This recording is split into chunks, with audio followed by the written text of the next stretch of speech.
The market balances itself. And so right now we're going to see an adjustment, and all that foreign influence that you were just talking about, in the end, will get washed out. It's You know what I mean? my uncle built the Four Seasons, or I guess he's my cousin technically. Yeah.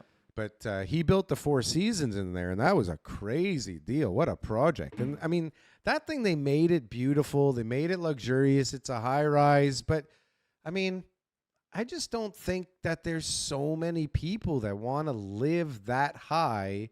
And it like That was a money laundering hub. That was like, what can we do to bring in as much Russian and maybe probably Persian, Iranian, and maybe some Asian all kinds of dough to fraudulent build that funds. thing. Yeah. Let's and anybody who bought, there's so many I don't properties. think we're saying that my uncle That's okay.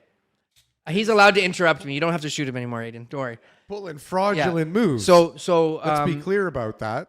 So there's so many transactions that happen. They did an article on this a while back ago where they showed the person who bought it at a certain price and sold it at a loss, like within like a couple of years later. In the Four Seasons? Yeah, because now think about it. You've just washed that money. So now all of a sudden you brought the money in.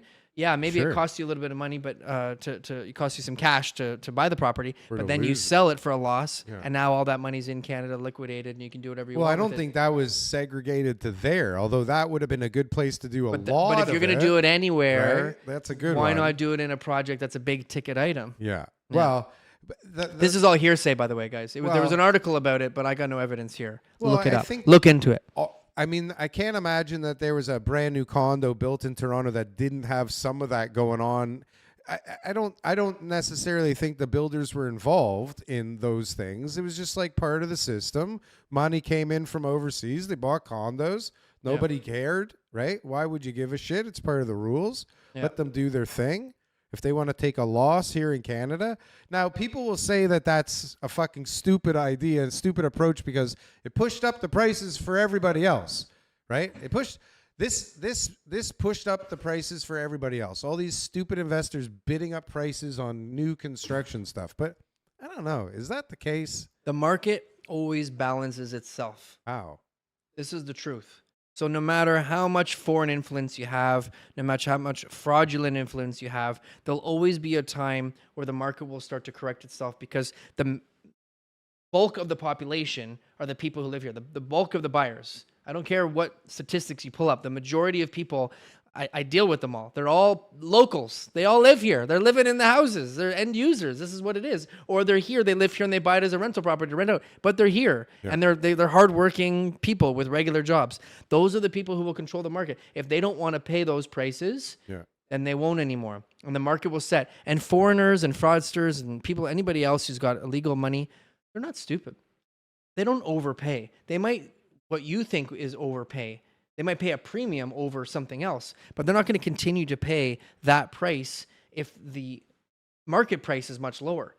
Right. So at the end of the day, as the market price comes down and they're willing to pay a premium for whatever reason, which is very few people, but I know the attitude that people have towards those type of things is they'll pay anything. No, they won't. They're smart people. They got their money. They're going to get the best deal possible in order to be able to make it work. Money and be dumb. Yeah. Well, so some people the are market balances itself. And so right now we're going to see an adjustment, and all that foreign influence that you were just talking about, in the end, will get washed out. And there's going to be people who lose money. I had a lady this week. She lost a lot of money. And I think overall, she's probably out about $800,000 because she trusted an agent to help her buy a property. And he gave her a bunch of bad advice: overpaid, undersold, private mortgages, fees, interest, $800,000 for a regular, hardworking single mom. Yeah, it's Crazy. Crazy. You know? Yeah. Well, I mean, but does overpaying on pre-construction push up the rest of the market? I mean, I guess so. Does it? If I pay $1,600 a foot for a pre-construction condo, does it push up the condos around it? It does. It Like influences people when they hear that somebody's paying $1,600 a foot for the building next door. Yeah. What the realtor dialogue is want now. well, when these close in 4 or 5 years from now, That's what this resale will be worth. So a little discount off of that. And so you're there's paying your price. 1100, but there's multiple offers. Let's go in at 1150 because it's going to be worth 1600 when those ones all close. And that's the dialogue. But that's not happening anymore.